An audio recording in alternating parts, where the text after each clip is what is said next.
Hi, ഞാൻ പ്രവീൺ. എന്റെ വീട് കൊല്ലം ആശ്രാമത്താണ്. ഞാൻ ക്ലൗഡ് 5നെ കുറിച്ച് നേരത്തെ എനിക്കറിയാം. നേരത്തെ കുറെ വർക്ക്സ് ഒക്കെ ചെയ്തിട്ടുള്ളതാണ്. ഞാൻ എന്റെ പുതിയ വണ്ടി BYD C-Line 7 എടുത്തപ്പോൾ തന്നെ അതിനൊരു PPF ചെയ്യണമെന്ന് എനിക്ക് ഭയങ്കര ആഗ്രഹമായിരുന്നു.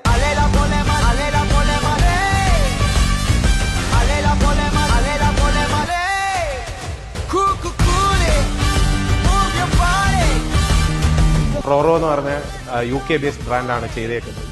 10-year വാറണ്ടി ഉള്ള ഒരു TPU പ്രൊഡക്റ്റ് ആണ്. ഓവറോൾ വണ്ടിയുടെ വർക്ക് എല്ലാം ജെന്യുവൻ ടീം നല്ല രീതിയിൽ അത് കമ്മിറ്റ് ചെയ്തിട്ടുണ്ട്. നല്ല രീതിയിൽ അത് എനിക്ക് സാറ്റിസ്ഫൈഡ് ആണ് work. So all the best. Thank you.